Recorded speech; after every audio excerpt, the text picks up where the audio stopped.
Hello, fellow nerds, geeks, and supporters of indie pop culture creators. Aaron Nabus here, and thanks for tuning in to this episode of The Hall H Show. We welcome back Brian J. Lambert from Wingless Comics. He currently has a Kickstarter campaign going on until Friday, March 1st, 2024, for his newest project, and it's an ambitious one called Air Force Ones. The reason I say ambitious is because it involves a 70-plus page graphic novel, a toy series, and an animated adventure. I just recently saw him at Black Comics Day 2024 in San Diego, California, wherein he was part of the panel that I moderated that touched on Black culture in anime and manga. Welcome back to the show, Brian. Thank you, Aaron. Thank you for having me. It's always a great time, a really great time. So I'm just really appreciative of getting the opportunity to talk about something I love and something I dig. Awesome. It's great having you here. And obviously that panel was about manga and anime and Black culture. Why don't we start off with talking about, Black Comics Day, and it takes place in February, which is Black History Month.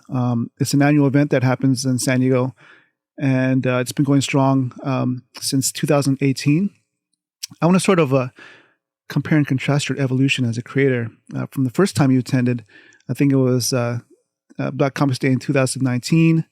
And if you compare and contrast that to the Super Saiyan version of yourself that attended this year's event, I think back then you just had a couple of posters.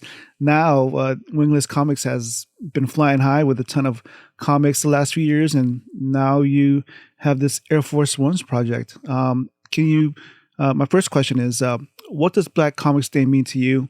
And the second question, what has motivated your evolution, and how have you been able to sustain it? Well, Black Comics Day, in no uncertain terms, really means everything to me. Because it was the stage where I was able to display what I feel like I'm capable of doing. And not only myself, but like Wingless Comics, my other partners, my other writers, my other creators. It gave us a real chance, sometimes at larger shows. And by larger, I mean like more pop culture, like that people have heard about more, that get in large crowds, not for comics or not for necessarily the creations, but for the celebrity factor of it. You get relegated to the back. You get relegated to not being able to show what you're capable of doing. People like to celebrate people once they've accomplished something, not while they're on the way to accomplish something. So Black Comics Day has kind of been that for me in that it gave me a chance to say like, hey, I'm here and we're going to do this and we're going to do this well. So starting out and in 2019 I had I think I had 4 posters, maybe 5 posters, and I had a 12-page book. Everything on my table was go for $5 because I just wanted to get it out there. I was underselling the products themselves, but that was just so I could talk to people and I could get the ideas out there. And now we've grown substantially in the last 4 years. Next year will be our 5th year anniversary for Wingless Comics, which I can't wait for. But we've grown significantly in that we have 2 trade paperbacks that are both over 120 some odd pages. We have 3 issues of a comic called Immortalis, the debut issue of a comic called Her. We just continue to roll because I work with a group of people that understand that we want to make an impact. We want to tell our stories. We want to do something that we weren't able to see when we were growing up.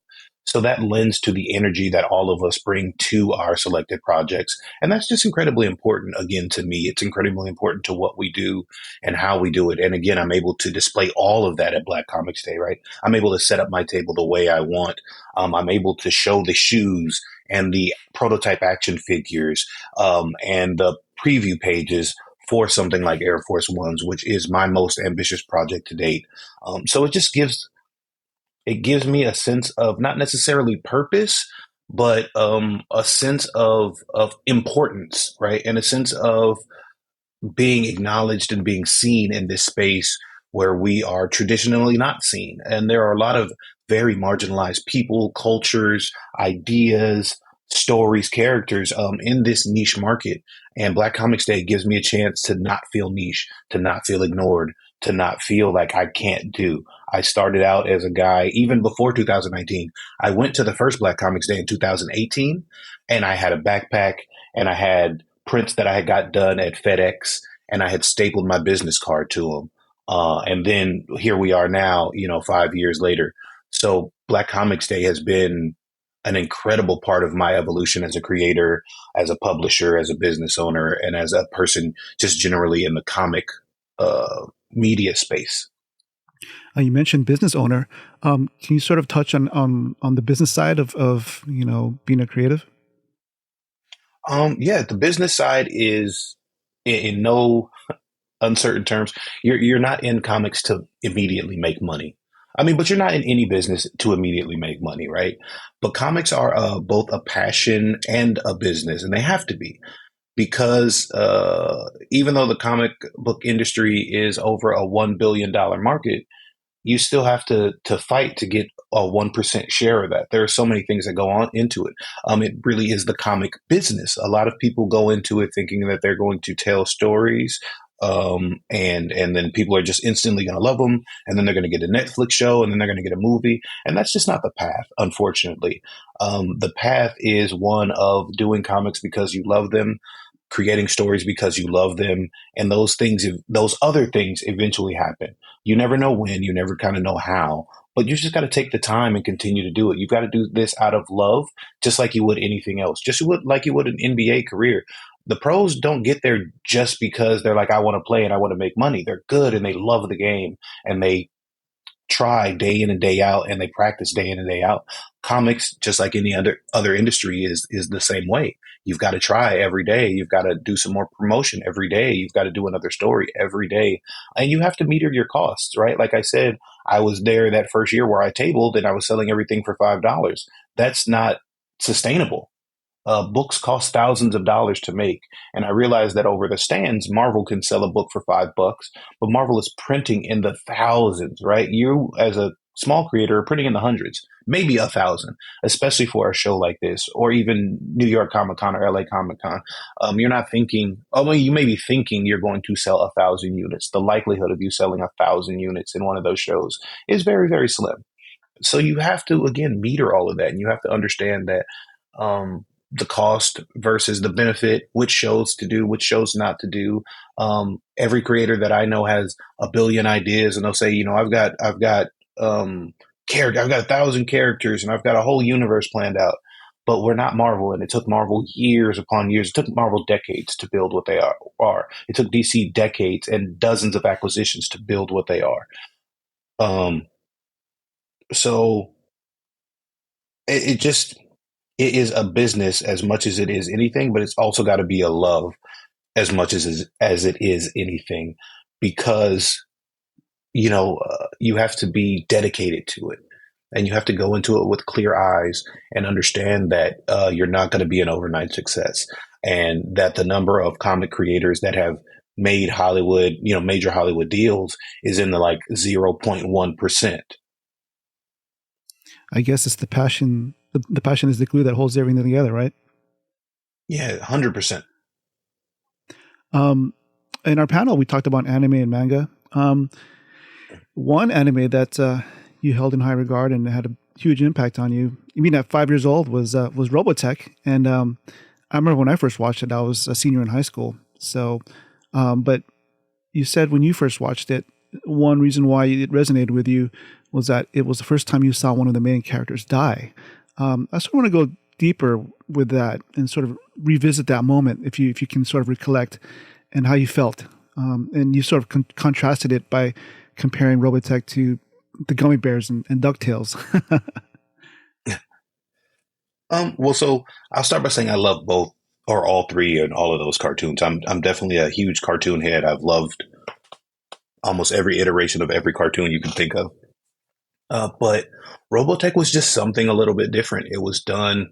I mean, at the time, I didn't know, it was a space opera, right? But it was done operatically. Like it was more in line with the soap operas that you may watch on a sick day, from school than it was the cartoons. DuckTales and Gummy Bears are, Monster of the Week type stories, even though they're kind of serialized. They're still Monster of the Week stories for the most part, and you're getting something new every time. Robotech was just one long story about this, this ship and these refugees, for lack of better words, that are just trying to survive. So it was just kind of amazing to me, and then to see how it happened. So when this main character, Roy Fokker, dies, you don't know he's going to die. It was, you see him get kind of shot in his plane, in his Veritech, but you've seen it before. He's gotten, he's taken damage before. Um, and he's at his girlfriend's house and he's strumming a guitar, and then they do like the awkward guitar strum, and he's just on the ground, and his girlfriend is crying for him. So it was just this really stark contrast to, like, again, something like the Gummy Bears, where if somebody got hurt, it was that was big stuff. No one was ever permanently hurt on those kinds of shows. It wasn't anything Gummy Berry Juice couldn't fix, or it wasn't anything the next episode couldn't fix.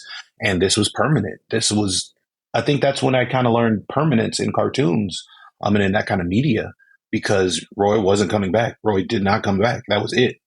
And that was not the case for anything else that was on at the time.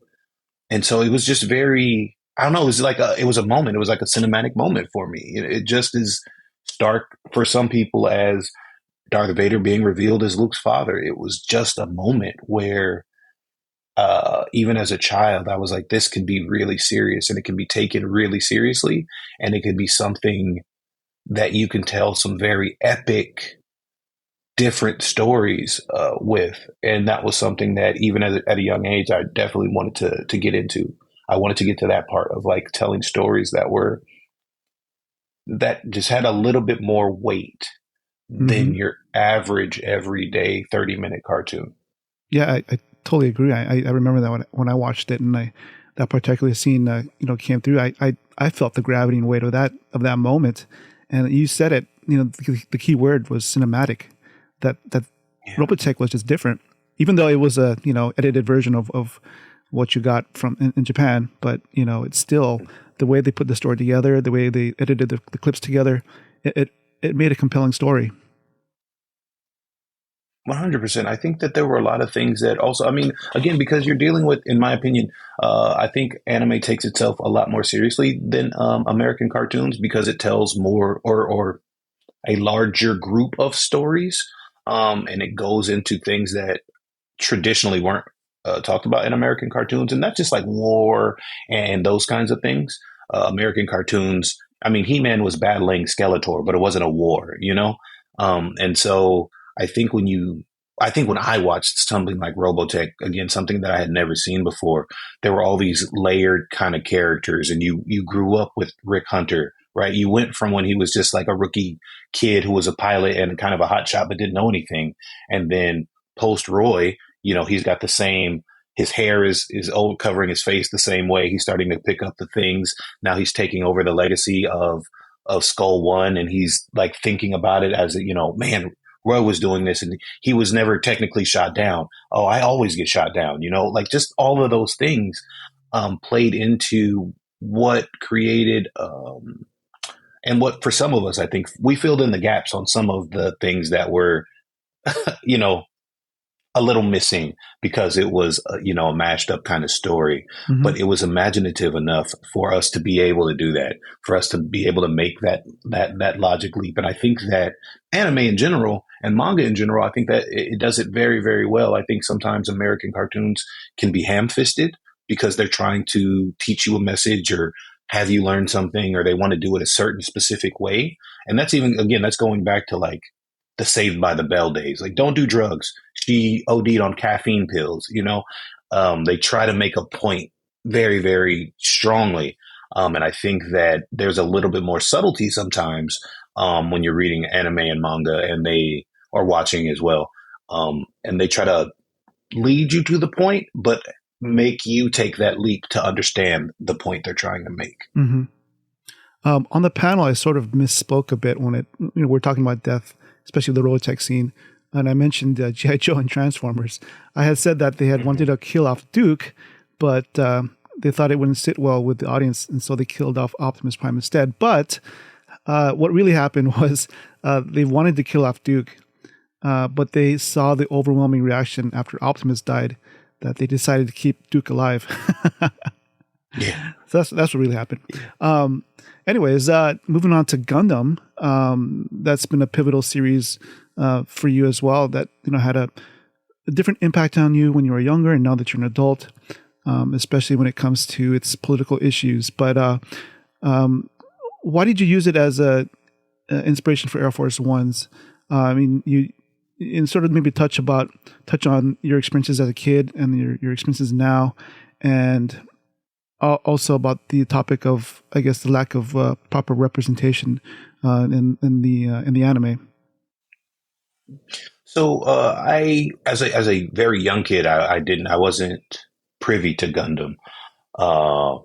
When Gundam and those series actually hit America, they were primarily on cable and things like that. And so as like a much younger kid, I didn't have cable, right? We look at cable now or streaming or anything, right? And it's just a given. But, growing up, that was a privilege. Cable was like big stuff. And again, I was not at that time privileged enough to have it. So I came to the world of Gundam a little bit later on in life, like in my 20s. And like Macross or like Robotech, it was tackling war and social disparity and economics and all these things set on the backdrop of giant fighting robots. And I just thought it was very, very interesting. Obviously, like you talking about Transformers, and we've obviously talked about Robotech. I just love trying transforming robots, right? I Right. love that aspect of it. I was front row center when Pacific Rim 1 and 2 came out. It's just something about it that's just, I don't know. I watched Robot Jocks, which again, I'm dating myself, but that's like a super 80s movie. And again, anything with giant fighting robots, I'm pretty much there. And so even, Battletech in that universe, getting into that stuff was really, really cool. But Gundam always does this one thing that I really, really love. And it's not very technically proficient or anything. But what happens is you'll have mobile suits, which are their normal giant fighting mechs, and they're fighting. And then somebody comes in and they're in a Gundam, right? And someone who's fighting sees the Gundam come down, and they're like, Gundam? And it's a question because it's like, wow, we've taken this fight to a higher level. It's the equivalent of a Super Saiyan. And so I've just always loved that. And I've always wanted to give a creation that kind of majesty and that magnificence just with the name, right? Just with the seeing it the first time. So when I got the idea for Air Force Ones, the central figure, the central mech, they're called Legendary Mad Mobile Armor Deployable Gear. And I wanted that same thing. There is already, the script is written. There's already a line where you see the first legendary Mad Gear and somebody says, Mad Gear? The same kind of way, that same majesty to let you know, hey, what we saw before was one thing. This is an incredibly, entirely new thing. And I think that as a child and as an adult, having giant fighting robots lends itself to continuing the imaginative phase of your life, right? There is no limit. There are certain things that you can write about that are going to limit you. They're going to give you, because we already know the science. We already know what it is. We already know, right? So you've got only so far you can go. I feel like when you drop a giant fighting robot into something, all that's away, like it doesn't, everything that you thought before, it doesn't matter, right? You can do anything. And I just really wanted to do that again. I really wanted to create that. And I wanted to create that space operatic feel. There are very few, if any, comics with a black or POC lead that are space operas, especially not black or POC written and created. So again, there are a lot of levels when we're talking about what Gundam tackles in terms of like societal problems. I think that's a societal problem when we're talking about, people get mad and they want to use woke as a pejorative term or diversity as a pejorative term, but we need those initiatives. We need those initiatives so we can see other people's points of view. We get that so rarely these days that it's kind of wild, and it's the reluctance to see that. Now, I've of course seen my share of shows or media that are poorly written and are also diverse, but that doesn't disqualify the diversity, which a lot of people try to do. So I think it's important to do that. I think it's important to be able to see yourself, no matter who you are, no matter what you are, in every facet of life. Now, is that fantasy? Is that giant mech battles? Is that opera? Is that sumo? Is that, whatever it is? I believe that there needs to be that opening to at least be able to see yourself in those things. And sometimes, unless somebody shows you, you can't. So it's very important for me to be able to do that. And like I said, plus I just really like giant robot battles. So I want to see myself in a giant robot battle, right? And so that's what I write. I write the things that I want to see myself in, even as an adult, even as a 42-year-old man. I still love it and I want to see that. And I want to be one of the Transformers and do a voice and, say I was standing next to Optimus Prime. That kind of thing I think is important, to not lose that and to be able to create from that very pure space. I totally agree. One question I didn't get a chance to ask during the panel was, why do many Black people connect with anime and manga? I think that it started. Well, one, I think that everybody likes cartoons, right? Mm-hmm. In general, they're very, the people who don't like cartoons, especially growing up, is very few and far between. But I also think that it started with what to me amounts to a cultural thing. A lot of anime and manga was on not even Saturday morning cartoons, right? It was on Sunday morning cartoons, probably before church, right? So you get your little cartoon fix while you're eating your cereal right before you go to church. I think that is, personally, I think that's part of it. And I think that's maybe where the love started.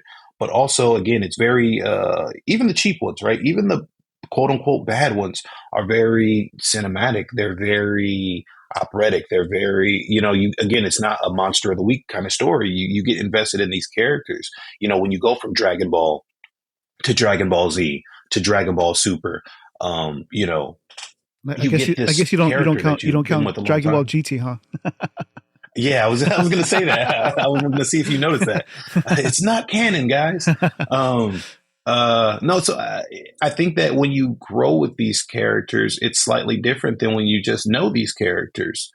And I think that also American cartoons, in some ways, slack on that. There was a cartoon called Pirates of Dark Water. It's probably one of the better cartoons that's ever been produced. It was very cinematic. It had this deep story. All these things are going to happen, and it only had one season. So a lot of times when you get the serialized American cartoons, they don't last. Obviously, that's just an example, but that's kind of what happens. But there are just so many. And also, I don't think that we can discount or disqualify how cool anime looks. Anime, again, and things are starting to even out, but anime in the 80s, 90s, even the early 2000s was doing these big battle scenes and these fights that were very well choreographed and on and on and on. And American cartoons was not doing that. Mm-hmm. American cartoons was very much more biff, pow, bang, one punch, two punch kind of thing. Whereas anime was just taking the time and layering these stories. Also, again, I'm a big cartoon guy. So if you saw a sword in America, it was very few and far between when that sword would be utilized because of American standards for violence, etc. in cartoons. But in anime, if somebody has a sword, have sword will travel. It was going to be used. It was, it was going to happen. And that just made it, again, that made it cool. That was part of the entire piece of it. And so I think that the stories, in terms of leveling up, in terms of not being limited to what you were born into, in terms of being able to overcome crazy odds. I think that culturally that resonates with Black people. I know it resonated with me, you know, and so I think that that's just one of those things that also there's a very intuitive relationship with music and anime that is not necessarily the same in American cartoons. And music obviously is very culturally Black on a number of levels. So I think that that plays into it as well. When you have something like Samurai Champloo that mixes hip hop and the samurai era, or some of the musical cues that you'll hear in something like My Hero Academia. Again, these things take themselves very seriously, Mhm. and they're done in a way that's much different from an American cartoon that has a similar story or a similar take on things. Yeah, even going back to Cowboy Bebop and jazz, you know. Exactly. Yeah. Yeah, you mentioned swords earlier, and I was taking up. I was transported back to the '90s, and I think Ninja Scroll holds up today. You know, Hmm. if it came out Yeah. today, you wouldn't even know. You know. Right, right, right. Ninja Scroll is super gorgeous, Yeah. amazing, right? And the story is deep, and it goes in all these things. And so, like, not that it even compares, right? But like the closest thing to a Ninja Scroll at the time, if we're talking about it, American cartoons, you're looking at like Ninja Turtles, Mm. right? And I love Ninja Turtles, so don't get it wrong. But at the same time, Leonardo had swords that were useless. Raphael had swords that were useless. They had to change Michael's nunchucks to a grappling hook, right? And they weren't using them. And that's part of, again, that's part of how American comics are censored. Cartoons, excuse me, are censored. Whereas Ninja Scroll, that set the bar for animation for years, right? They're still bringing it back in order to do stuff like the Animatrix or Halo Legends, the same animation style because it is so gorgeous. And the musical cues, the story, a wandering swordsman, like all these things that are just really, really, they evoke really stark imagery. And we don't necessarily evoke stark imagery in American comics. Now, there are some very notable exceptions, gargoyles and stuff like that. Oh But yeah, I love that show. those cartoons they were avant garde at their time, right? And it was always on the line of like, man, is it gonna last? Are they gonna let this continue another season? We never really knew. I remember like pretty much half of the Star Trek Next Generation cast were voice actors on that show. Yes. Yeah, dude. It was so amazing. That cartoon it was so ahead of its time. Yeah. So ahead of its time. And it was different than, again, I watched the Disney Afternoon growing up. I love Chippendale's Rescue Rangers and Darkwing Duck and Tailspin and DuckTales, right? But when Gargoyles hit, that was a completely different show. It was for sure. I think there's a project in the works, if I'm not mistaken. That's sort of like a revival, right? Yeah, they're talking about doing a live action. Ah, man, I don't know how I feel about it. I mean, obviously, I'm going to watch it regardless. I hope that it's good, but I don't know, man. It's kind of the teaser that I saw from it was basically it wasn't going to be the entire clan. It was just going to be Goliath, Uh, and then Elisa's going to be there, and etc. And it kind of reminded me of that '80s, maybe it was early '90s, that Beauty and the Beast, like with Ron Perlman, the one that oh, George R. R. Martin wrote. right. Um, the tease kind of reminded me of that. So personally, I hope they get away from that aspect of it. But at the same time, if it's a good show, it's going to be a good show. So Hmm. we just kind of got to buckle up and wait to see, I guess. Right. Um, you know, live action versus animated. I'm always wondering, like, I mean, does a project actually have to be live action? I mean, when it's already been animated or has seen like such success as an animated project. I think that mm, because both countries that we're talking about right now have done it. Uh, Japan has done like live action, obviously, like Battleship Yamato. You know what I mean? Like yeah. that got a live action, which was pretty cheap. I still watched it, but it was pretty cheaply done. Full Metal Alchemist has had Right. live action that they distributed on Netflix, which is actually pretty good. Yeah, I liked it. So I do think that One Piece, the show, I think that I think sometimes it can lend itself to something pretty cool. Yeah. But I don't necessarily think it's necessary to do something in live action. Again, I don't ever want to see a live action Ninja Scroll. Leave that where it is. Mm-hmm. Don't touch it. Right. I think that sometimes, especially in our modern society, people think that live action or redoing something is a way to like level it up or make it better. And that's not necessarily the case. Would I love, we've seen it with Pacific Rim. So would it be kind of cool to see a Veritech in live action with a pilot in there? You know, maybe so. But is it necessary? I don't necessarily, I don't agree. I don't think that it is. I think that sometimes specific media stand on their own, and they should stand on their own. There is no, live action is not better than animation, and animation is not better than live action. I think that each medium tells its stories the way that it should, and we should kind of be okay with that. Mm-hmm. I agree. I guess before we talk about Air Force Ones and your Kickstarter campaign, let's do a quick thunder round. My first question is, what's one word that you would use to describe yourself? Ambitious. Ambitious. Why did you pick that word? Because I feel like ambition is the meeting of crazy and driven.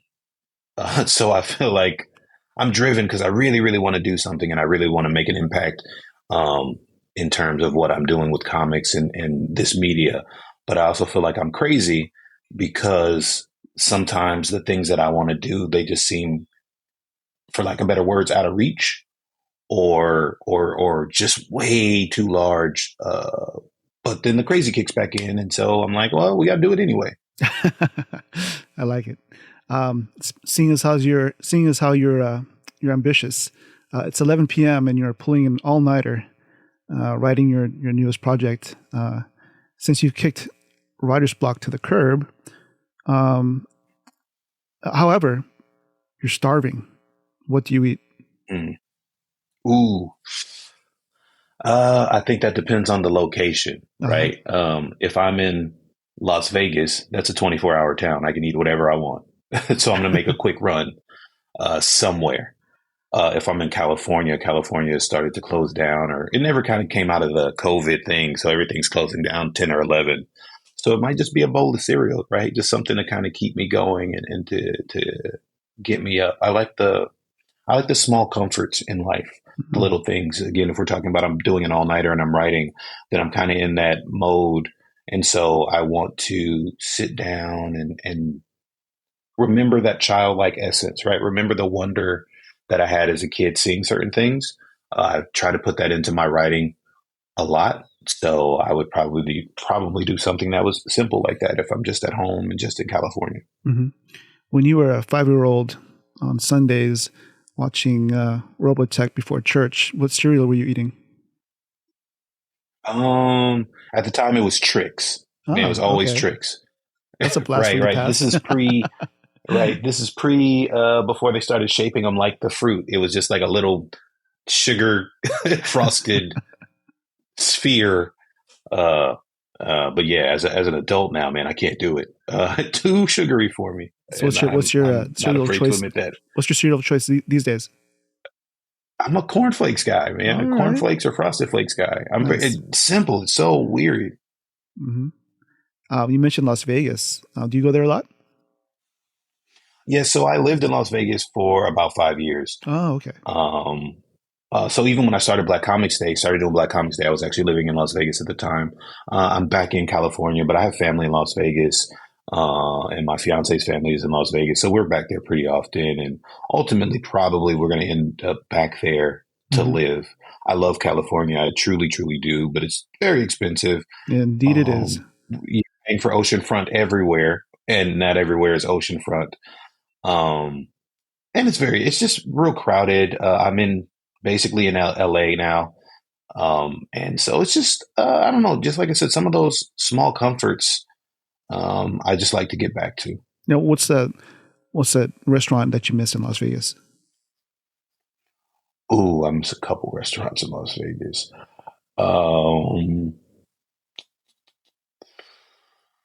Well, there are a couple of them out here. See, there's one Juan's Flaming Fajitas. They've got a an awesome mezcal margarita, which is one of the best I've ever had in my life. There's an oyster bar that I like to go to in the newly minted Durango Casino. Also, well, you could do it here as well, but in Las Vegas, because of how centralized it is, you can have a new food adventure every single time. Mm-hmm. And my fiance is really big on that, right? She doesn't like to eat at the same place twice, so it's always an adventure, and I never know where we're going. Which again, in LA, it's more difficult because it's a little bit more spread out. You can do it; it just takes way more time. I also miss my Rise and Shine Cafe and the Cracked Yolk. Those are two breakfast spots. I love a good breakfast or brunch. Yeah. My next question is King Kong or Godzilla? Ooh, Godzilla easily, Yeah. easily. I mean, I love it. Okay, so I love that fight even going back to the 80s where they did the two different versions, right? Like the two different endings of Uh-huh. Kong versus Godzilla, Right. and the Japanese version Godzilla win and Kong the English version Kong won, which is funny because as a kid, no one believed you that there were two. Well, no one believed me that there were two different versions, and I remember seeing them back to back, and it was like, no, one, and everybody was only like, no, only Kong won. It's like, no, it's two versions, but nobody believed you because you're like a kid and you got an imagination. Um, but also, I don't even know why it's a fight. Like, yes, they're the same height, but like that's it. He's got atomic breath, bro. Yeah. The battle begins and ends with atomic breath. Yeah. I mean, the way I And look at it, so, the way I look at it myself is like, you know, let's say King Kong is Thor and I say Godzilla's Silver Surfer. That fight should be over in like a couple seconds, in my opinion. right, right. They're great. We like them both, but there's no contest. Right. But I don't know why in Marvel Comics they always give Thor the upper hand. It's weird. I think that they give. I think that happens because Thor is a more marketable character. Silver Surfer is dope, but he's not really engaging as a character. Like once you get over like the fact that he's silver and he's surfing through the stars, there's not much to him. I mean, I like him and it's kind of cool, but his depth is not the same as Thor's. He doesn't bring the same magnitude to the Mm-hmm. screen, I think, that Thor does, and to the page even that Thor does. I think that's why. That's just me guessing. Mm-hmm. I think there is something to that. Do you have any regrets? I mean, in life, I feel like we should all want to be better than we were the day prior. Mm-hmm. So if I consider that a regret, then I would say yes, I have. I just want to be better than I was before in every facet of life, as a man, as a creator, as an entrepreneur, as a husband, as a brother. All of those things as a son. But that's very kind of existential. In terms of creating and comics and the industry and those kinds of things, I don't believe I have any regrets. Only because I try to make every decision not on a whim, but as the best decision for all parties involved. And again, I just try to do that every time. I don't always succeed, but I at least attempt to do that. So I don't necessarily think that I have any industry regrets. If I did have one, it would be that I regret I didn't start sooner. Mm-hmm. I didn't know that there was a path sooner, but I wish I did because I would have started sooner, and that would be my only regret. If you were president of the United States, what kind of artwork would you hang up in the Oval Office? Oh man, it'd be all rap album covers and comic book covers. No, I like a little bit. Honestly, I do like a little classic quote unquote art as well. I think that they curate the stuff that goes into the White House pretty amazingly, along with the architecture that's already there. I do have an affinity for oil paints, so I would like some really really nice oil paints there. But also, again, you kind of have your own little inner sanctum. So my inner sanctum would be the geekiest geek sanctum that's ever been seen. Mm-hmm. I look forward to seeing that one day. If you were a character in a comic book or manga, would you be a hero or a villain? And what kind of powers would you have? Ooh, I would definitely be a hero. I've just in general villainy, I feel like takes too much out of you, right? You have to consistently stay angry. and do those things. But also, I would say it depends on whose view you're taking, right? Like there are some objective villains, and there are some objective heroes. Then there's all this stuff in between. And I'm not talking about anti-heroes. I'm just talking about perception. We all love, Luke and the rebellion. But if we remember, that's a rebellion from the authorized government of the universe, as far as Star Wars goes, of the galaxy as far as Star Wars goes. So it kind of depends on what your viewpoint is. Now, again, do I think the Empire were objectively villainous? The leaders, 100%. Right. But you've got all those people like we've seen in stuff like, The Mandalorian and Ahsoka and all these shows as they kind of expand on like there were like a lot of cogs that were just in the machine and they thought they were doing the right thing. They thought they were following the government's rule. So, I would be a hero, but maybe not labeled like that. And I've always been fascinated with like shadow powers, like darkness. You know what I mean? Like control over that, teleportation through darkness, those kinds of things. Because then you can literally move from the shadows, and you can help people in a way that is not self-aggrandizing. You can just do what you got to do, help somebody and bounce. And I feel like, especially in the social media age, I'm not going to film somebody as here's $5 so you can go eat, and I'm going to film myself so I feel great about it. Right. If you're going to help somebody, I feel like you help. You help silently, like you help from a distance. Even at Black Comics Day, not that it's the end all be all, but there were a couple kids that I saw look at the book, but then I could tell that their parents either weren't going to get it for them or they didn't have the money to get it for them. Now, if that's because they went around everywhere else before they got to my table, that doesn't matter to me. Here, take the comic. You were looking at it, you wanted it, take it, right? Because you never really know your impact. And I'm not going to film that to be like, hey, I'm great and I'm giving kids free comics. That's not the point. The point is to help, to do something for somebody that not necessarily happened to you in your life. Speaking of helping, I from our panel, one one moment that stands out to me is when you were talking to, it was near the end of our panel, and you were talking to a creator, the audience, and you were saying that, I think something to the regard that, I don't want you to feel like you're alone. Do you remember that? Mm-hmm. Yeah. So that young man, it hurt, man. I'll be honest with you. Like when he said what he said, because he had basically said that, he was trying to come into the comic space and he basically encountered like a lot of racism and a lot of people telling him he couldn't or he shouldn't, or like, why are you doing this? And that hurt, man. That hurt to hear that someone has to go through that. Anyone has to go through that for any reason. Right. I understand online trolling and all this stuff, man. And it is what it is. You can't really stop people. But that kind of hate, like that kind of reckless hate, man, to like, whoever was saying this obviously didn't even know this man, right? And they're just telling him to stop and to not, and you shouldn't, and da da da.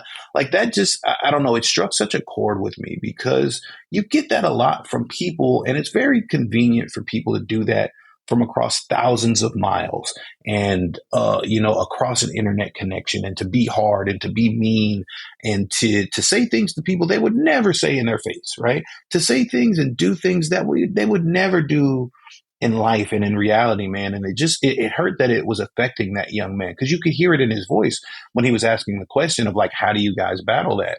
I've been very fortunate that I've come out and I'm always my properties, my IP, my personal writing style, all these things are Black centered and Black focused. That is because that is my perception. That's what I know. I'm writing from what I know. I've always led with that, and I'm going to continue to lead with that. I've been fortunate to not encounter the blatant racism that comes with that. And I think, and I hope, knock on wood, I got a guardian angel that's up there, but also I feel like it's because of the stories that I write and how I write, right? There's no one that can come out and say, oh, you just got this because you're Black. If someone says that, that means they haven't read the material, they haven't seen the material, anything. Everything I do is industry standard, industry quality. And so seeing that young man just at the beginning of his journey being beat down with that just really, really hurt. And I needed him and I wanted him to know, and I still want him to know that there are people that support him, right?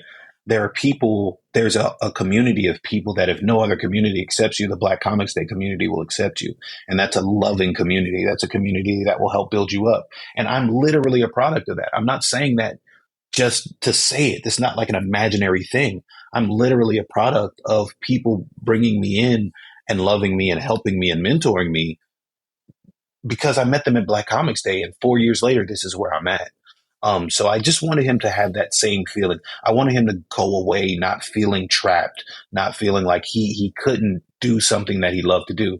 And I looked at the young man's art. He showed me some art later, man. It was great. It was really good. I've seen much more. I've seen professional stuff much worse.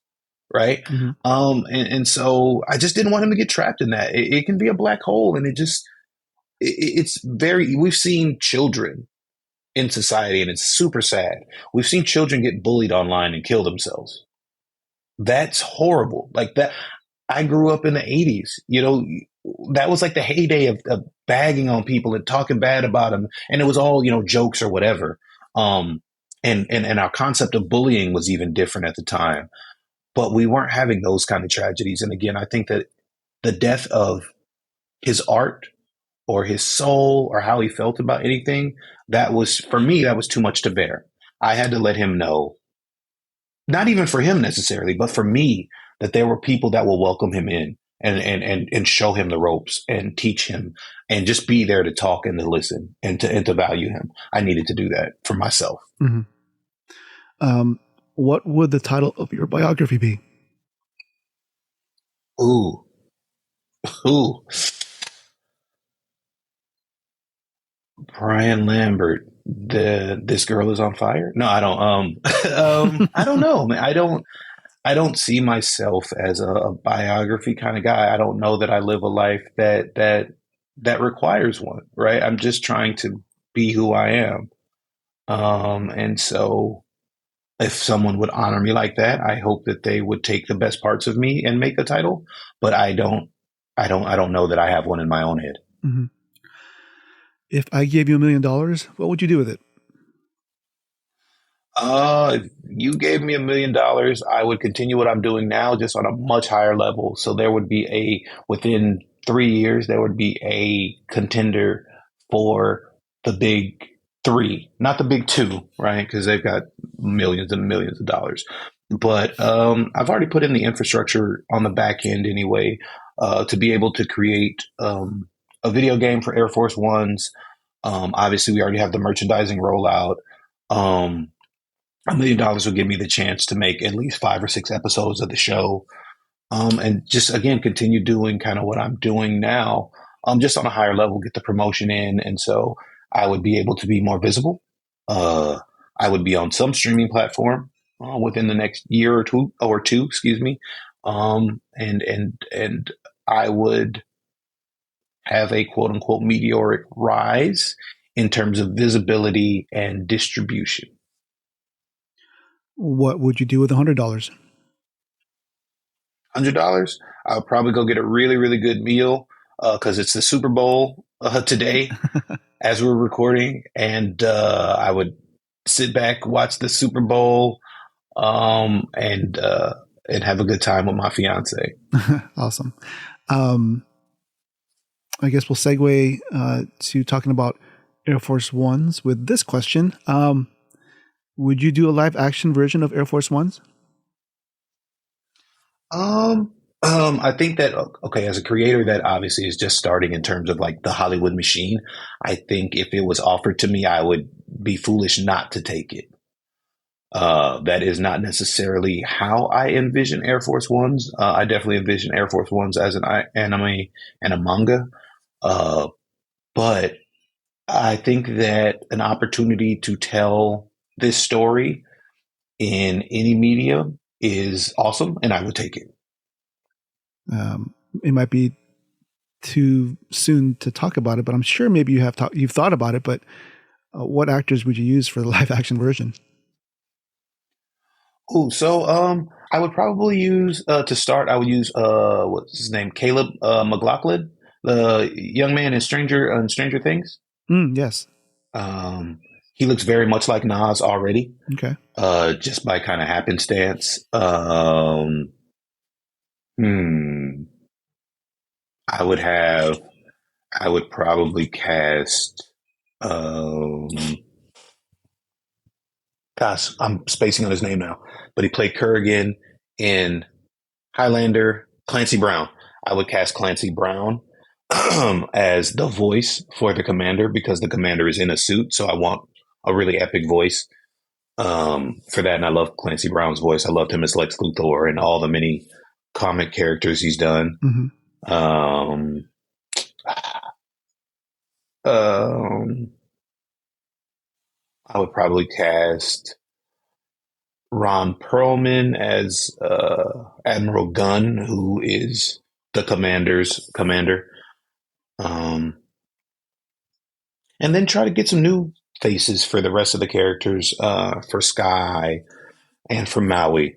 There are a lot of really great younger actors that don't necessarily get their due, but I would definitely want them to have a shot at it. Cool. If you're at a comic convention, how would you describe Air Force Ones to the people walking by your table?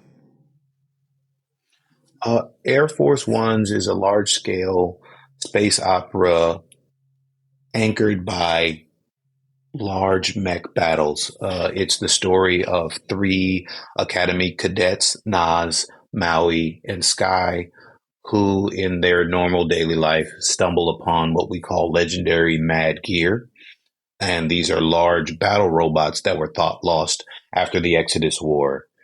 Finding these robots gives the three the chance and the opportunity to fight for the freedom of Lower Earth from the tyranny of Elysia.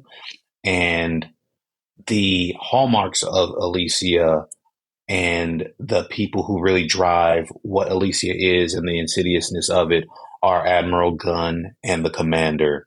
And through the use of their mad gear, Nas, Sky, and Maui are able to go head to head with them and bring freedom to Lower Earth. I think on the Kickstarter campaign page, you say it's Mobile Suit Gundam meets Different World. Yes, yes. So I actually there. What's funny is there are two different audiences. I think so when I'm pitching on something like a Kickstarter, the audience there kind of immediately knows what that is. I threw that pitch out a couple times at Black Comics Day, and I got a few blank stares. So I was like, oh, I guess I need to go in and explain a little bit more what I mean.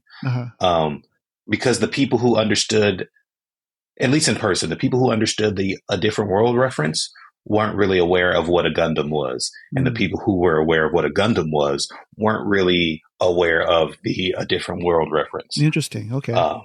So I had to kind of, I had to expand the pitch a little bit. So what's the new pitch? That is the new pitch, the long elevator pitch way. That is the, I got to explain it. I got to give it to them. No, it's battle giant robots that fight things, but it's cool, guys. It's about war and thing, You've got to, sometimes I feel like, especially person to person, right? Like it's easy to say, hey, it's a different world meets Gundam, meets Mobile Suit Gundam. And that's great, but that's so impersonal in person. And so people want to hear what your thoughts are, and they want to hear a little bit more of the story, and they want to know kind of who you like and who you don't. Again, which is a different audience than your Kickstarter audience. How long have you been working on the story, and was there a particular event that helped direct you to this particular story, like the way it's been laid out?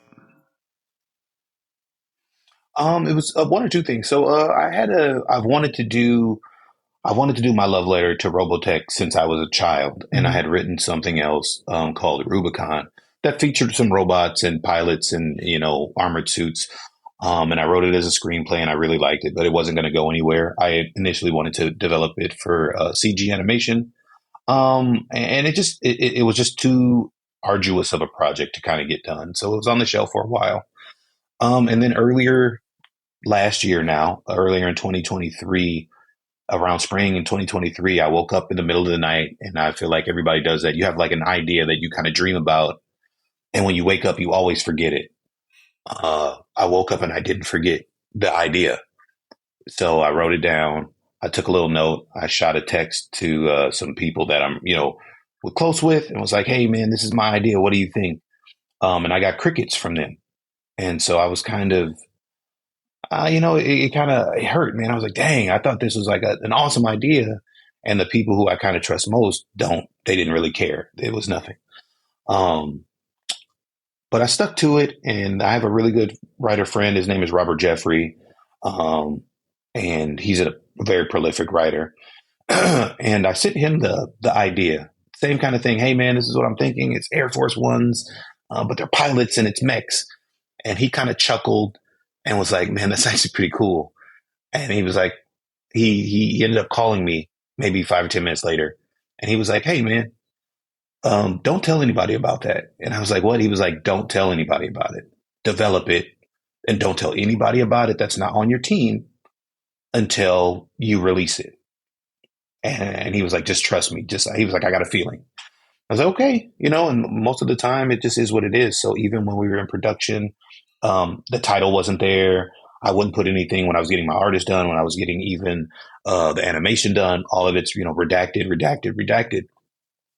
And we finally got everything together, and I launched the animation with the name and got the Kickstarter pre-launch page going, and people loved it. And so I have to credit Robert Jeffrey, because that was the moment. Someone like him, who I hold in such high regard, saying like, hey, man, you really got something here. It meant a lot. And that was the moment I kind of felt like, oh, maybe I do have something here. Maybe the people that didn't see it when I initially said something about it, they just didn't see it. Mm-hmm. Could you tell us about a few of the main characters? Yes. So our main protagonist is Nasir Williams, and he is a third year cadet. So on Lower Earth, everyone is mandated federal or military service. So he's a third year cadet, and he loves his hoverboard. He loves to, get away and kind of look out over the sky and see what's left of a ruined planet, kind of. And he also has some dreams that kind of plague him, and he doesn't understand them. So as things start to progress in the story itself, Nas is the original person who finds one of the legendary Mad Gear, and goes to war with Alicia, and goes to war to try to free his people, and honestly to save everything he knows. He's also there with his best friend, Maui, Maximilian Gray, and Maui is literally named Maui, excuse me, because he lost his brother years prior, his younger brother years prior, in what's called the Pantheon attacks. And his younger brother he was a kid. He couldn't say Maximilian, so he just called him Maui. And so now he uses that name as a way to like honor his brother. And once Nas takes the leap and jumps into this legendary Mad Gear and goes to take on an army by himself, his best friend's obviously going to follow. His best friend's going to do that and be there for him. And so that's how Maui gets into his legendary Mad Gear and joins the fight as well. And Sky is Nas's little sister, and she's super protective, and she tries to keep him from doing stupid things and being, boneheaded and hot tempered. And so she's got to go to protect both of her friends, Maui and Nas. And so that's how they kind of form. That's how they congeal in this form of what they're doing. The commander is a guy that he is the last known Mad Gear pilot, the last leftover from the Exodus War. And his face is heavily scarred, so he wears it behind a mask. He's ruthless. He's efficient. He is everything Alicia is in terms of repressing Lower Earth and using force in order to rule and to command and to do what he's got to do. And he's ruthless. He's efficient. He doesn't care who he kills, as long as he completes his mission. And his boss, Admiral Gunn, is the brains behind any ruthless aggression that the commander has. So he's been around a very long time too. He's at the highest levels of the Elysian government. He knows everything. He knows where the bodies are buried. He knows all the secrets, and he moves accordingly because of that. So what you see in Air Force Ones is basically like these two different ideologies colliding. You've got this authoritarian, kind of autocratic government body going against what they always go against, right? Going against the change makers, going against the revolutionaries, going against people who have historically not had power or historically been marginalized, now given power. Um, were there any campaign challenges that you had difficulty resolving? Actually, this campaign, no. This is our 10th. Our 10th campaign is Wingless. Well, actually, it's our 12th campaign as Wingless Comics. It's my 10th campaign that I've run. So the most challenging thing is the Kickstarter interface has changed, and how you do a Kickstarter and how you put in the information has changed a little bit. And that was the most challenging part. It is our most ambitious campaign. Setting a 10K goal is a higher goal than we've done before, but it's one that's necessary for what we're doing. And in order to bring the things that we've talked about to our audience, that's important. So there really haven't been many campaign challenges per se, because I've done it a number of times to varying degrees of success. So this has actually been easy. This has been much easier than some of the other campaigns I've done, and I'm thankful for that. And I'm thankful for the support that we've gotten from the audience and from people and from the community. It's just been kind of awesome. And again, when people see what you see, it just takes on another level and it just makes it amazing. So I'm beyond thankful for all of it. Mm-hmm. Could you tell us a little bit about your creative team? Yeah, so the creative team for this particular book is my illustrator is a gentleman named Iqbal Prasinyono, and he's from the Philippines. We've worked together on a different manga project a couple years back, and he's just very, very talented and very, very passionate. His influences obviously are things we already talked about, right? Like Ninja Scroll. He loves Ninja Scroll. My Hero Academia, Fire Force. He was actually not really a Gundam guy or a robot guy before we started on this project, but he's since become one, and he's studying more of them and getting some of the light novels and things, which has actually been pretty cool because he and I are kind of growing together in that regard. My colorist is Victor Kinnie, and he is a colorist out of Nigeria. We've worked together on a couple projects. He colored Justice number 4 for me when I had some scheduling conflicts with my normal colorist, Nestor Regula Jr. And then Victor has done a bunch of indie works, some stuff for Wiseacre Comics and Godhood Comics. And he, again, just a really, really good guy. Another one, hey, he hadn't really done robots before, but we're kind of on this journey together. Brett Hillisham is my editor, and Brett Hillisham is, he runs Indie Comics Dispatch. He's also a very welcome part of the Wingless Comics family. He does a comic for us called Immortalis, which part 3 will be coming out later on this year. And he's my editor. He's somebody I trust with everything. He also helps me with a lot of the marketing pieces. My resident little brother, bothersome little brother, who I always have to mention, Malachi Bailey. Malachi is, it's hard to quantify what his place is because his place is everywhere within Wingless Comics. He keeps a lot of the things going. He keeps our energy high, in addition to running his own comic and doing her for Wingless Comics. But he's part of the team on the administrative end, as well as my fiance, Monica Clifton. She is a noob and she's barely coming in and learning comics. But we had our nice display at Black Comics Day, and that was all due to her. I had an idea of how I wanted things, and she was the one who organized everything and really got us displayed correctly and got the shoes looking right and everything else. So it's been really, really awesome. Building with really doing the authentic thing of building with people and then becoming family, not just saying it because it's a cute thing to say. So it's been a great journey in that regard. Mm-hmm. Are there any details about the Kickstarter you'd like to highlight? I mean, you have you have the animated project, you have the manga, you got the shoes, you got a fully articulated, model, which was incredible. Yeah. I mean, it'll be incredible to see the final one. I can't wait for that. Yeah, I'm looking forward to it too. Honestly, even more than selling these things, right? These are things that I want myself. So I always love it, right? I do things that I want to have.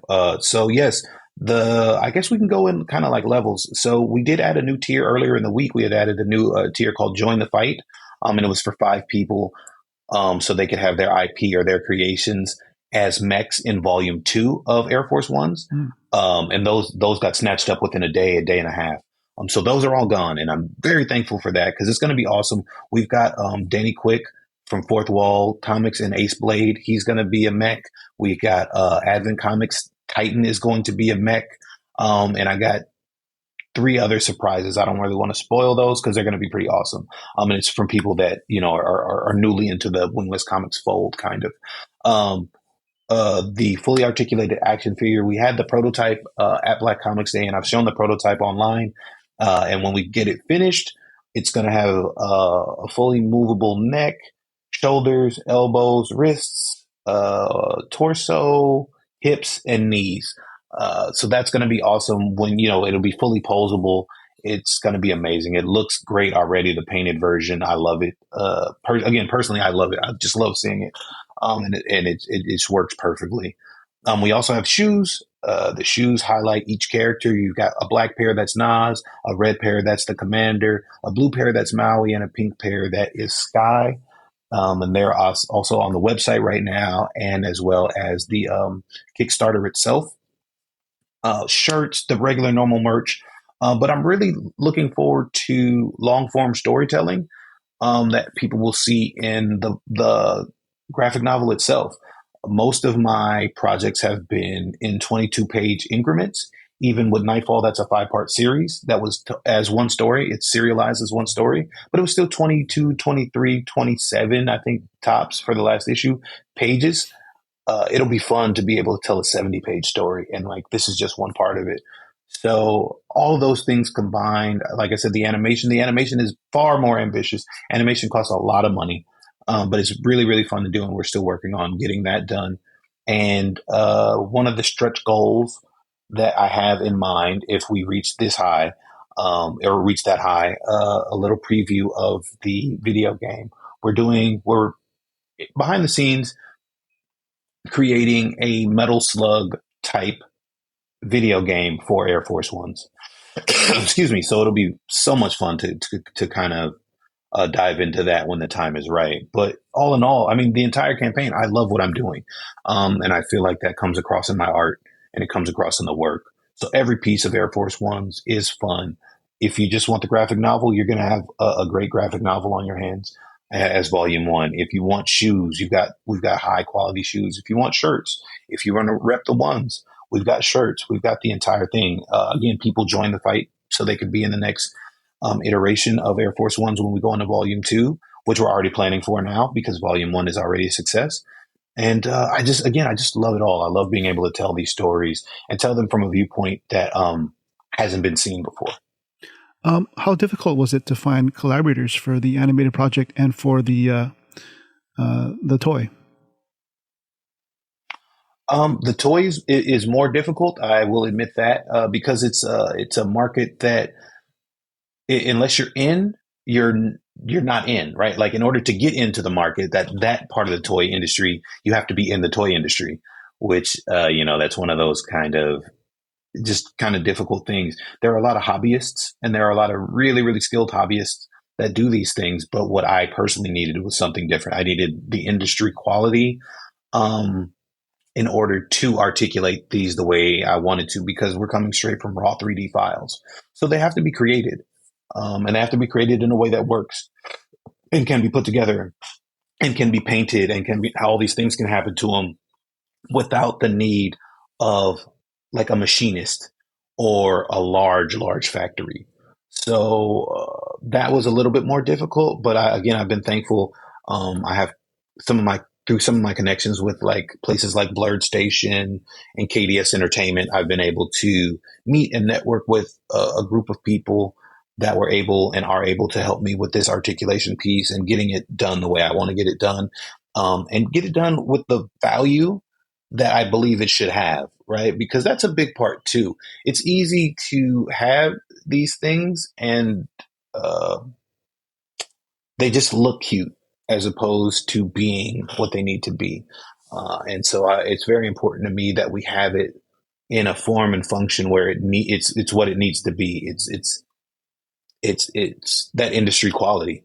So that part was a little bit more difficult, but we locked it down. It took a couple months, but we locked it down. Mm-hmm. The other end, in terms of collaborators for the graphic novel itself, that was actually honestly fairly simple. I had worked with these gentlemen before, like I said, and I pitched them the idea. We've got a really great working relationship. We've worked with each other numerous times, and we've never had any issues.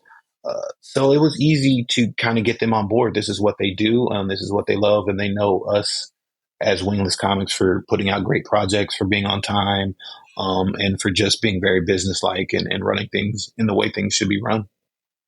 What about for the animated project? Anime. Oh, so and the animated project that wasn't too difficult. I chased him down. Honestly, I found Alex Henderson. He is an animator, and I saw a project that he did called The Rhino and the Red Bill on Kickstarter. And so this is maybe like 2 years ago. I saw it, and I immediately pledged. I was like, man, this is dope. I pledged at a very high level because I really wanted to see him completed. I really wanted to see it done. I thought it was amazing looking. Um, and so we did that. And after that point, we stayed in contact. And I initially wanted him to do a different project for me. That's a steampunk Western project that I'm still working on in the background. But when the idea for Air Force Ones hit, and after my conversation with Robert Jeffrey, when I was like, no, I'm definitely going to do this, I hit Alex up immediately and we kind of switched gears. I got him some storyboards and it was kind of off to the races. So it wasn't necessarily difficult finding him. Getting our scheduling together and making sure that it was the correct project was a little bit more difficult, but not bad at all. Um, Again, I'm very fortunate in the networking that I've been able to do and the rooms that I've been able to be in thanks to other people assisting me. It's just worked out really well. Before we move on, is there anything else that you'd like to add concerning Air Force Ones or the Kickstarter campaign?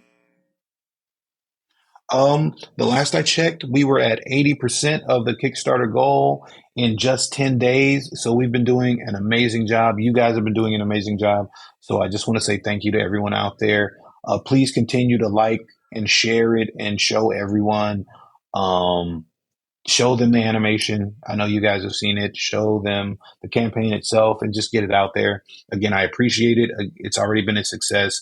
I know we're going to reach our 10K goal, but the higher we go, the more we're able to do. So I appreciate everyone getting it out there and just continuing to support and back Wingless Comics. Um, is there anybody else you want to give a shout out to? You know, I do have a couple. Jamal Hartley is on Kickstarter right now for, I believe it's Who's Bad #3, if I'm not mistaken. He's a very talented creator, really cool guy. He was also at Black Comics Day. And it's a story about like what if Lex Luthor's henchman got Superman's powers. So it's very intricate. It's got a lot going on for it. The art is amazing. And again, he's a really great guy. He's very, very close to funding. Last I checked, I think he was at like 87%. So he just needs a few more backers, a few more people interested in a really great story and really great art.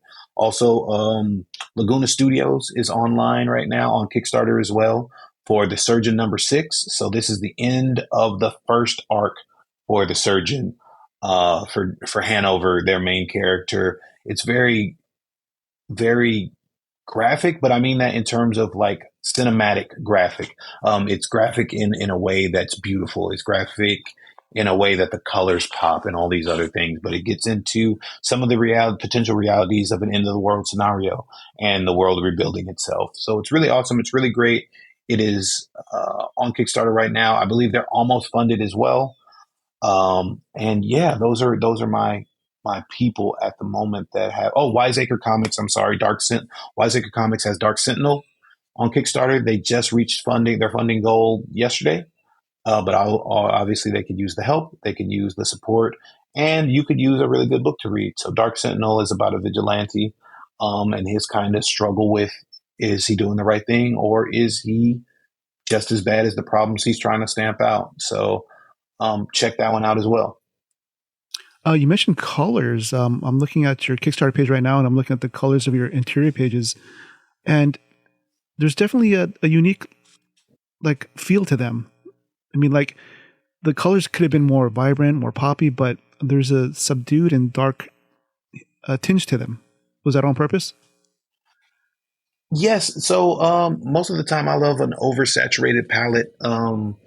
Anybody who's read Justice knows that I like it really 90s style, for lack of better words. But we're dealing with different material here. We're dealing with a post-apocalyptic world.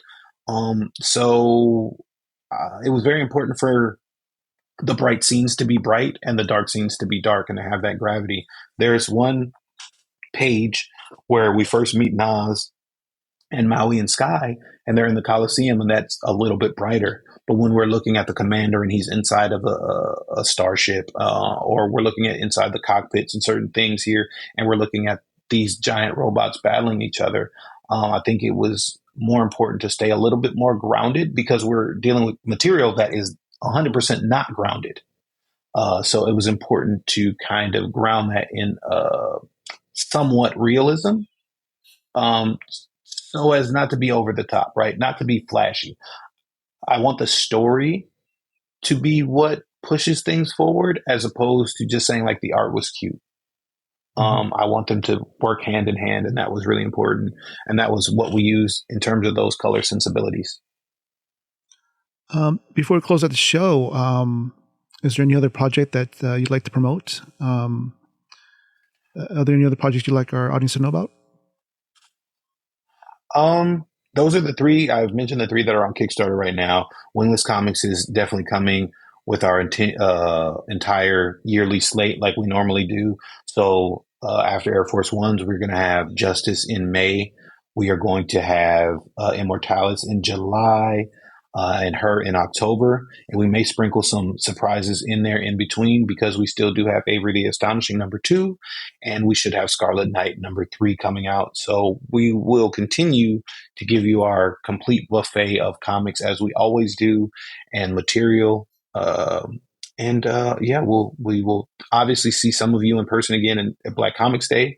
We will be bigger and better, and we will continue the con circuit and continue pumping out the comics that you all love. That's awesome to hear. I'm looking forward to all of those things. Before I let you go, I usually ask our guest about some closing pieces of advice.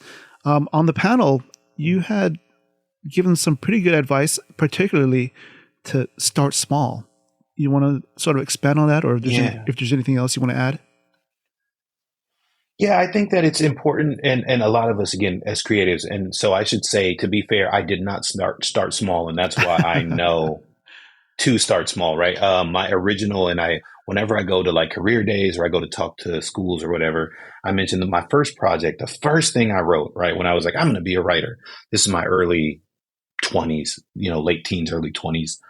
It was this big mess of Robotech and Star Wars and pop culture references and Bad Boys all in one thing. And it literally made no sense. But it was every idea I had at the time. I do feel like writers need to get that out. You've got to get that bad story out so you can get to the good story. Now, once you've gotten that bad story out and you're going to the good story, start small. We always want to. I'm a big Tolkien guy, right? So I wanted to create a legendarium, and I wanted to have a whole world and a language and that. Tolkien didn't start doing that till he was in his 40s, right? Because he had to have this breadth of knowledge and this base to do it, and all these other things. So when we start small, we give ourselves chances to build as opposed to starting large and having to fix. So start small. Start with flash fiction until you hone your craft, then short stories. And then go into your stories and don't try to, everybody wants to, but don't try to introduce 100 characters. Make one. If you make that one that's good that everybody gets into, then that's all you need because then you'll get the opportunity to make the other 99. Don't hit us with 99 because no one knows what's going on. Small and start manageable. At a manageable stage. The other end of that is sometimes when you start too large, the gravity of the project can overwhelm you and you just stop because you see how many things you need to do and what you've got to do. So start in manageable pieces. That's in everything you do. Start in manageable pieces. Don't People always say just dive in. Yeah, just dive in, just not to the deep end necessarily. Take the leap. but take the leap with knowledge, and go in there in an intelligent way, and then you'll always succeed. I guess even just writing 10 minutes a day is a good way to start small, right? Yeah. And it doesn't matter what you write about or what you do. Some people love to journal. I'm not a journaler. Some people love to journal. Some people like short stories. Some people, it doesn't matter what you do, just continuing to do it in a way that's palpable for you. Because also sometimes you put yourself on a schedule. I know writers who I got to write 5 hours a day every day, or 3 hours or whatever. Bro, then you're not being creative. You're being functional, right? So when you are doing things that work with your process, and if you end up writing for 2 hours a day, great, but you just have to do it, right? Do it in a way that your brain can accept it, and do it in a way that keeps the creativity flowing. Hey, Brian, it's been awesome having you on. If I could, I'd have you on every week. I appreciate it, man. I always have a great time here. It's always awesome conversation and really in-depth questions based on like kind of what we do and representing who we are in this field, which I think is also important. What are the best places for our audience to connect with you? So we are online and Wingless Comics at everything. So Wingless Comics on Facebook, Wingless Comics on Instagram, Wingless Comics on TikTok. And our website is www.winglessent, like entertainment.com. And we can be found there all times of the day and night. Awesome. And thank you for listening to the Holiday Show podcast. And thanks to my guest, Brian J. Lambert. Please give him a follow and consider supporting his newest project, Air Force Ones, which is available now on Kickstarter until Friday, March 1st, 2024. Even just sharing the Kickstarter link on social media helps a ton. As you know, we love putting the spotlight on independent pop culture creatives like Brian. If you have a suggestion for a potential guest, please let us know by reaching out to us on social media or filling out our contact form on our website, hallh.com. If you believe in our mission to be the voice of independent creators, we would appreciate a rating, hopefully 5 stars, and a comment on Apple Podcasts. And please spread the word on social media using the hashtag HallHShow. Peace, cheers, and stay safe out there.